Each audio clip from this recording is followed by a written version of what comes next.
دیکھو ہمارے ہاں نا موضوع من گڑت حدیثوں کا بڑا رواج ہے بر صغیر میں، خطیبوں میں، عربوں میں ایک اچھی کوالٹی ہے کہ وہ احادیث میں صحیح اور ضعیف میں فرق کر کے بیان کرتے ہیں.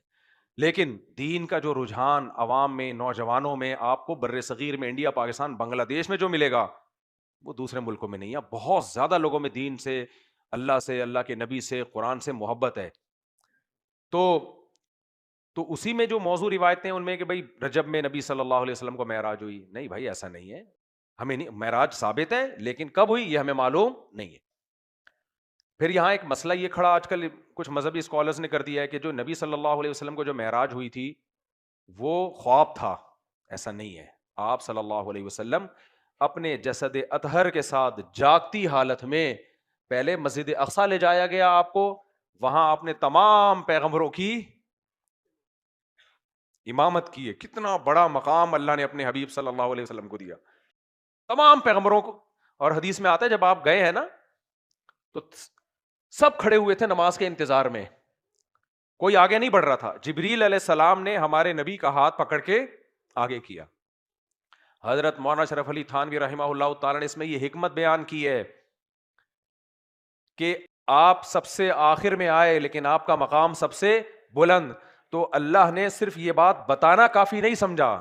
بعض دفعہ کوئی بات بتائی جائے تو دل میں بیٹھتی نہیں ہے، پریکٹیکلی عمل کروایا کہ پیغمبروں کو پیچھے صف میں رکھا اور نبی صلی اللہ علیہ وسلم کو امام بنایا تاکہ پریکٹیکلی یہ بتایا جا سکے کہ جس جگہ جس صف میں محمد صلی اللہ علیہ وسلم ہوں گے تو اس صف میں چاہے ابراہیم خلیل اللہ ہو، موسیٰ کلیم اللہ ہو، عیسیٰ روح اللہ ہو، امامت کا حق کس کا ہے؟ محمد صلی اللہ علیہ وسلم کا. تو یہ پریکٹیکل کروایا گیا ہے تاکہ آپ کی فضیلت تمام پیغمبروں پر ثابت ہو جائے.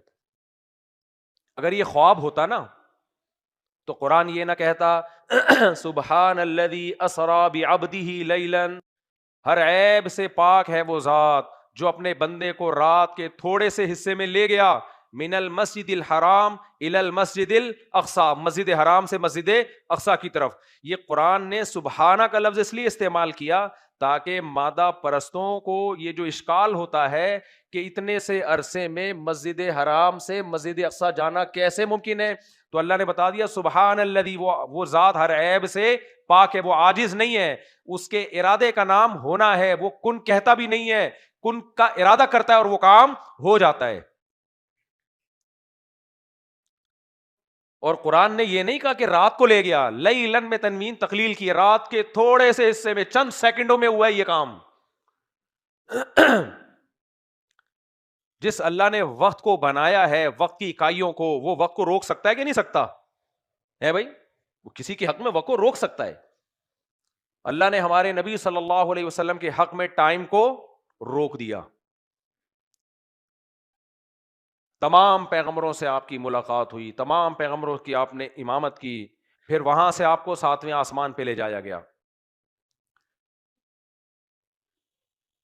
موسیٰ علیہ السلام سے ملاقات ہوئی، عیسیٰ علیہ السلام سے ملاقات ہوئی، آدم علیہ السلام سے ملاقات ہوئی، ابراہیم علیہ السلام. دیکھو برزخ میں تو سب کی سب سے ملاقات ہوگی برزخ میں تو سب کی ہوتی ہے، لیکن فضیلت اس ملاقات کو دی جاتی ہے جو اس دنیا میں ہو. کیا خیال ہے؟ آپ کسی کو بتا رہے ہو کہ جی میں فلاں ملک کے وزیر اعظم سے ملا ہوں، کہیں گے یار بڑا آدمی ہے، کہ خواب میں ملا ہوں. اب رہا بڑا آدمی ہے یا برزخ میں ملا ہوں مرنے کے بعد؟ تو بھائی مرنے کے بعد تو سب مل لیں گے.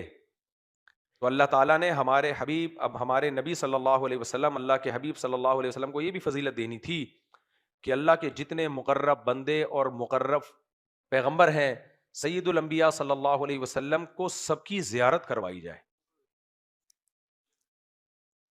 سب کی زیارت کروائی جائے. حضرت موسیٰ علیہ الصلوۃ والسلام سے کا ہم پر بہت بڑا احسان، جب آپ معراج پہ گئے تو اللہ نے آپ کو کتنی نمازیں دیں؟ بولو 50. واپسی پہ ملاقات حضرت موسیٰ علیہ السلام سے ہوئی، موسیٰ علیہ السلام نے فرمایا امت آپ کی افورڈ بولو نہیں کر پائی. دیکھو اللہ نے دینی 5 ہی تھیں، لیکن اللہ بعض دفعہ کسی پروسیس سے گزار کے ایک کام کرتا ہے، سمجھتے ہیں نا؟ قرآن میں کتنے آیتیں ہیں، حکم نازل ہوا پھر اللہ نے منسوخ کر دیا. تو سوال پیدا ہو جب منسوخ ہی کرنا تھا تو وہی بھائی اللہ اپنی رحمت بھی تو دکھاتا ہے نا.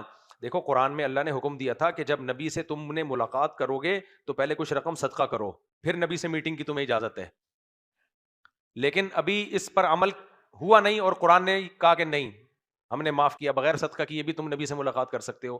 اس میں حکمت کیا ہوتی ہے کہ اللہ چاہتے ہیں کہ اصل میں ہر شخص آ رہا ہوتا تھا، منافقین بھی آتے تھے، تو اللہ نے تھوڑا سی پابندیاں لگائیں کہ کچھ صدقہ کرو پھر جا کے ملو. لیکن اللہ نے وہ پابندی اٹھا اس لیے دی، یہ بتانے کے لیے کہ میں چاہتا تو یہی تھا، لیکن میری رحمت ہے کہ تم پر نبی سے ملاقات بار نہ گزرے. تو یہ جبھی اللہ کی رحمت کا اظہار ہو سکتا ہے پہلے ایک دفعہ حکم دیا جائے پھر اس کو منسوخ کیا جائے. 50 نمازیں فرض کی گئیں، اللہ کے علم میں 5 ہی نمازیں تھیں، لیکن اللہ نے ایک طریقہ موسیٰ علیہ السلام کی فضیلت کو بھی ثابت کرنا تھا. موسیٰ علیہ السلام نے کہا یہ زیادہ ہیں، آپ کم، پھر 45 ہوئی، 40 ہوئی، 35 ہوئی، ہوتے ہوتے 5. اور کسی امت میں 5 نمازیں فرض نہیں ہوئی ہیں.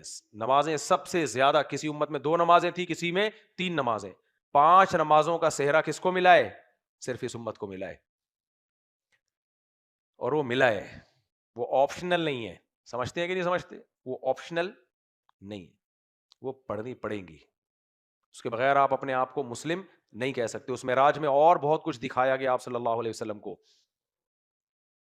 نبی صلی اللہ علیہ وسلم نے فرمایا مجھے کچھ لوگ دکھائے گئے جن کے ناخن تانبے کے ہیں اور وہ اپنے جسم کو کھرچ رہے ہیں. پوچھا یہ کون لوگ ہیں؟ فرمایا یہ وہ ہیں جو غیبتیں کیا کرتے تھے. آپ نے دیکھا ہوگا کچھ لوگوں کی عادت ہے ہر وقت فلاں بھی ایسا، فلاں بھی ایسا، وہ بھی ایسا، وہ بھی ایسا. کبھی منہ سے آپ ان کے مثبت بات سنیں گے ہی نہیں. گھروں میں لڑواتے ہیں، علاقوں کو لڑواتے ہیں. لوگ صحافی بھی کچھ یہ کر رہے ہوتے ہیں. کچھ صحافی ایسے ہیں یوٹیوب پہ کبھی آپ ان کے منہ سے مثبت بات نہیں سنو گے ملک کے بارے میں، ہر وقت آپ کا منفی چہرہ آپ کو دکھاتے رہیں گے. اس سے آپ کے دل میں اسٹیٹ کی نفرت، قوم سے نفرت، ایسا بھوسا بھر جاتا ہے نا انسان کے دماغ میں، وہ سمجھتا ہے کہ سب کچھ ہی غلط ہے. ایسے صحافیوں کو بھی مت سنا کرو. دیکھو انسان جو سنتا ہے نا کھوپڑی اسی طرح ہونا سیٹ ہو جاتی ہے. ہر وقت غیبتیں غیبتیں غیبتیں غیبتیں. معراج کی رات نبی صلی اللہ علیہ وسلم نے دیکھا کہ ایک برتن میں اچھا فریش تازہ گوشت ہے اور ایک میں کیڑوں والا بدبو والا غلیظ اور گندا گوشت. آپ نے دیکھا کہ کچھ لوگ اس اچھے خوشبودار گوشت کو چھوڑ کے کیڑوں والا سڑا ہوا گوشت، جب سڑ جائے کتنا گندا ہوتا ہے، وہ سڑا ہوا گوشت کھا رہے ہیں. ان کو یہ سزا ہے کہ قیامت تک تم یہ کھاتے رہو گے سڑا ہوا گوشت. آپ نے جبریل سے پوچھا یہ کون لوگ ہیں؟ جبریل نے فرمایا یہ آپ کی امت کے وہ شادی شدہ لوگ ہیں جو حلال بیوی کو چھوڑ کر حرام عورتوں کے پاس جاتے ہیں.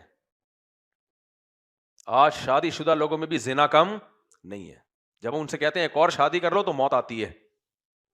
میں ایسے لوگوں کو بھی جانتا ہوں، کروڑ پتی ہیں، طوائفوں کے 5-5 لاکھ روپے باندھے ہوئے ہیں زنا کے، اور ایک ایک طوائف نے 20 مردوں سے 4 لاکھ 5 لاکھ لے کے کروڑ پتی بن چکی ہے. وہ سمجھ رہے ہیں؟ اور ہماری سوسائٹی یہ سب کچھ برداشت کر رہی ہے. ایک عورت کو طلاق ہوئی ہے، اب کوئی شادی نہیں کر رہا اس سے، تو اس نے اسی کو دھندا بنا لیا اور کروڑوں پتی بن گئی ہے.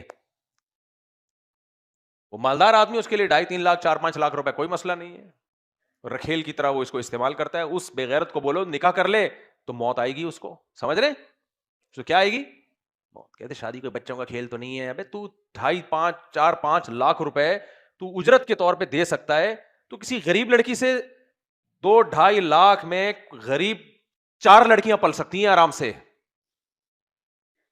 لیکن نہیں، حرام کاری کا جب چسکا لگ جائے، اور عورت بھی یہ کر رہی ہے، کیوں؟ اس کو پتا ہے کوئی شادی کرنے کے لیے تیار ہے ہی نہیں. اور جب ہم دوسری شادی کرتے ہیں تو لوگ کہتے ہیں مولوی شادی کرتا رہتا ہے. بھائی مجھے ضرورت نہیں ہے شادیوں کی. سمجھ رہے ہو؟ میں جو شادی یا تو مجھے رشتے چاہیے ہوتے ہیں نا، میں کر رہا ہوتا. جو سوسائٹی میں حالات جا کے دیکھو، لڑکیاں جب طلاق ہوتی ہیں نا، یا کنواری ہوں بڑی ہو جائیں نہیں ہو رہی، تو پھر جاب. پھر کیا ہوتا ہے؟ جاب. اور خدا کی قسم لڑکی کو حلال میں اتنا نہیں ملتا، اس کے لیے بڑی محنت چاہیے. حرام میں وہ تھوڑے میں بہت کما لیتی ہے، بہت کم لڑکیاں ہیں جن میں تقوی خدا کا خوف ہو, انہوں نے اپنی عزتوں کو سنبھال کے رکھا ہوا ہے. اور پھر جنہوں نے اپنی عزتوں کو سنبھال کے رکھا ہوا, جب وہ ڈپریشن میں جاتی ہیں تو سائیکیٹرسٹ کے پاس جاتی ہیں. سائیکیٹرسٹ اگر دیندار ہو, نیک ہو, غیرت ہو تو اچھے مشورے دے گا, ورنہ سائیکیٹرسٹ یا سائیکولوجسٹ خود اس کو حرام کاری اور زنا کے مشورے دے رہا ہوتا ہے کہ اپنی فرسٹریشن کو آپ پوری کرو کسی مرد کے ذریعے, اور پھر وہ زنا میں لگتی ہے. کوئی فرق نہیں پڑ رہا ہماری سوسائٹی, کیونکہ زنا صرف اللہ کو ناپسند ہے, باقی تو یا جو اللہ کو مانتے ہیں. انہ کان فاحشۃ, قرآن کہہ رہا ہے زنا تھوڑی بے حیائی نہیں ہے, بہت بڑی بے حیائی ہے. لا تقربوا الزنا, زنا کرنا دور کی بات, زنا کے قریب بھی مت پھٹکنا. تمہارے رب نے تمہارے لیے 4 عورتیں حلال کر دی ہیں, 4, 1 نہیں 2 نہیں. سوسائٹی اس کو برا سمجھے گی, مگر گاڈ اور خدا اور اللہ تمہیں اس کی پرمیشن دے رہا ہے. ان عورتوں کو میں نے پیدا کیا, میں پرمیشن دے رہا ہوں. تبھی تو میں کہتا ہوں دوسری شادی میں جتنی مخالفت ہوتی ہے اتنا مزہ ہے, خدا کی قسم, کیونکہ خدا کہہ رہا ہے میری طرف سے پرمیشن ہے. جمشید کہہ رہا ہے کیوں کر رہا ہے بھائی, ستار کہہ رہا ہے کیوں کر رہا ہے. تو جو کام اللہ نے اجازت دی اور سوسائٹی مخالفت کرے, اس کے کرنے کا مزہ ہی الگ ہے. میں جب کر رہا تھا تو میری یہی کیفیت تھی, سب خلاف تھے. میں کہتا یار اللہ نے اجازت دی ہے تو مجھے اللہ کی پرمیشن کے بغیر کے بعد مجھے کسی کی پرمیشن کی بالکل بھی ضرورت نہیں ہے. تو کہتے تھے آپ یہ, میں نے کہا جتنا برا بلا کہو گے نا مجھے اور مزہ آ رہا ہے. جیسے عاملوں کو برا بلا کہنے میں مزہ آتا ہے, اس طرح دوسری شادی پہ جو تانے ملتے ہیں نا اس میں انجوائے کرو.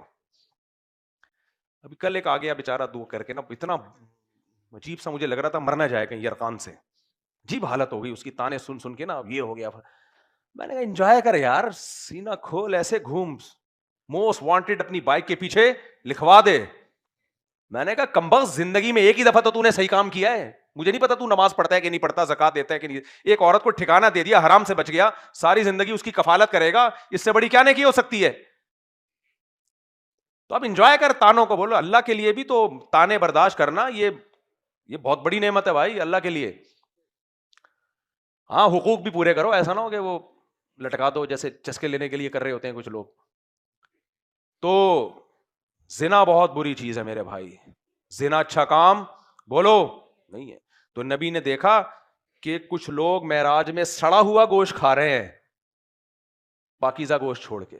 تو جو بیوی کو چھوڑ کر طوائفوں کے پاس جاتا ہے, پہلے تو طوائف ایک بہت برا شعبہ تھا, آج کل ٹک ٹاکر لڑکیوں نے اس کو بھی ایک پروفیشن بنا دیا ہے. Girl friend boy friend, girl friend boy friend. ایک ڈاکٹر, میں کلینک میں تھا تو ایک پیشنٹ آیا ڈاکٹر کے پاس, وہ اس بیچارے کو کوئی مسئلہ ہوگا, تو ڈاکٹر نے کہا آپ اپنے پارٹنر کے پاس کتنی دفعہ جاتے ہیں. میں نے بعد میں ڈاکٹر سے پوچھا پارٹنر کیا ہوتا ہے, اس نے کہا پارٹنر جو بھی, میں نے کہا بیوی ہوتی ہے, مسلمانوں میں گدے گھوڑے نہیں ہے یہاں پہ, جو پارٹنر کیوں کہہ رہے ہو اس کو آپ, پارٹنر تو گرل فرینڈ بھی ہوتی ہے. وہی انگریزوں نے جو گند پھیلایا ہے وہی ہماری سوسائٹی میں ڈاکٹروں کی زبان پہ بھی آ گیا ہے. ٹک ٹاکر اپنی گرل فرینڈ کو لے کے گھوم رہا ہوتا ہے, نیچے لوگ کہہ رہے ہوتے ہیں ماشاء اللہ, ماشاء اللہ نہیں بولو بغیر, تو ایک تو گدے گھوڑے والے کام کر رہے ہو, گدھے کا گدھی سے فزیکل ریلیشن ہوتا ہے, گدھی گدھے کی بیوی ہوتی ہے, بولو فزیکل, گھوڑے کا گھوڑی کے ساتھ بھی ہوتا ہے, میں نے دیکھا ہے. آپ گھوڑا آپ کہہ سکتے ہو تو تھوڑی دیر کا ہوتا ہے, نا تھوڑی دیر کا نہیں ہوتا. آپ کبھی گھوڑے کے ساتھ گھوڑی کھڑی ہوئی ہو, گھوڑی کو دور لے کے جاؤ, گھوڑا بھی پیچھے پیچھے آئے گا لازمی. مرغی کو دور لے کے جاؤ, مرغا بھی, اتنا ریلیشن مرغا مرغی میں بھی ہوتا ہے, گدھے گدھی میں بھی ہوتا ہے. گدھی کو ہٹاؤ گے گدھا پیچھے پیچھے آئے گا, گرل فرینڈ کو جہاں لے کے جاؤ گے بوائے فرینڈ پیچھے پیچھے آئے گا. تو اتنا ریلیشن تو گدھے گدھی میں, گھوڑا گھوڑی میں بھی ہوتا ہے, کتے اور کتیا میں بھی ہوتا ہے, جتنا گرل فرینڈ بوائے فرینڈ میں ہے. فرق یہ ہے کہ کتے کتیا کے ساتھ شادی نہیں کرتا, مجھے تھوڑا سا ابیوزو لینگویج استعمال کرنے دو, یہ ہیں یہ بغیرت, اور اس کو کمبخت یہ چھپ کے منہ کالا کر رہے ہوتے ہیں نا, ہم برا نہیں کہتے ان کو, ان کا معاملہ اللہ پہ چھوڑ دیتے, چھپ کے جو مرضی کرو, اللہ خود ہی انتقام لے لے گا. کمبختو تم یوٹیوب پہ ڈال رہے ہو اس کو, بغیر تو اپنی گرل فرینڈ کو دکھا رہے ہو, اور اپنے آپ کو مسلمان بھی, یہ ہندو کرے یہ کام. ہم نے کبھی ہندو کو برا کہا, بولو سکھوں کو کہا, ہم نے مسیحیوں کو کہا گرل فرینڈ کو لے کے گھوم رہا. میں مسلمان کی بات کر رہا ہوں. گدھا گدھی کے ساتھ ریلیشن قائم کرتا ہے, گدھی گدھے کی بیوی نہیں ہوتی. تو جو ٹک ٹاکر بغیرت اپنی گرل فرینڈ کو دکھا رہا ہے نا میری گرل فرینڈ ہے, اس کو بولو کتے بلے والا کام کر رہا ہے تو, اور یہ تیرے ساتھ کتیا ہے, یہ تیرے ساتھ گدھی ہے, یہ تیرے ساتھ گھوڑی ہے, اس کتیا کو یہاں سے ہٹا, یہاں سے ہماری سوسائٹی کو خراب نہ کر. بچے یہ چیزیں دیکھتے ہیں وہ بھی خراب ہوں گے, اس پہ آواز اٹھایا کرو سوشل میڈیا پہ, ماشاءاللہ انشاءاللہ نہیں لکھا کرو, اور ایک گدھی کی تصویر بنا کے ڈال دو تیری گرل فرینڈ میں, اور اس میں کوئی فرق نہیں, اور ایک گدھا بھی ساتھ میں کھڑا کر دو. وہ بھائی سوسائٹی سے اس کے خلاف بغاوت. دیکھو حکومت اپنی ذمہ داری پوری نہیں کر رہی ہے, ہم تو کریں نا اپنی ذمہ داریاں پوری. اسمبلی میں جو لوگ بیٹھے ہوئے ہیں چند کو چھوڑ کر, ان میں سے تو بہت سو کی گرل فرینڈز ہیں, وہ کہاں اس کے خلاف قانون سازی کریں گے؟ تو ہم نے خود اس کو سوسائٹی میں کنٹرول کرنا ہے. سمجھ میں آ رہی ہے کہ نہیں آ رہی ہے؟ تو نبی نے معراج میں یہ چیزیں دیکھی ہیں, اور آپ نے یہ بھی دیکھا کہ کچھ ننگے مرد اور ننگی عورتیں آگ میں جل رہی ہیں اکٹھے, اور جب آگ کے شعلے بلند ہوتے ہیں وہ بھی اوپر جاتے ہیں. آپ نے فرمایا یہ کون لوگ ہیں؟ فرمایا یہ آپ کی امت کے زانی ہیں, جس عورت کے ساتھ زنا کیا ہے نا اسی کے ساتھ برہنہ کر کے اللہ نے آگ میں ڈالا ہے. انگریزوں کی نظر میں زنا کوئی جرم نہیں ہے میرے بھائی, اسلام کی نظر میں بہت بڑا جرم ہے. یہ ہمیں معراج کی رات سے سبق ملتا ہے. آج ہم معراج کے واقعات تو بیان کر دیتے ہیں, بس ایک انجوائے کرتے ہیں ان واقعات کو, اس سے جو ہمیں سبق مل رہا ہے, جو اللہ اپنے نبی کو لِنُرِيَهُ مِنْ آیاتنا, قرآن کہہ رہا ہے ہم اپنے نبی کو نشانیاں دکھائیں گے. تو جو کچھ اللہ دکھا رہا ہے ہم اس سے عبرت حاصل نہیں کرتے. تو اس لیے بچو زنا سے. اللہ ہمیں عمل کی توفیق عطا فرمائے اور ہماری سوسائٹی کو ایک پاکیزہ سوسائٹی بنائے. سبحانک اللہم و بحمدک نشہد ان لا الہ الا انت نستغفرک و نتوب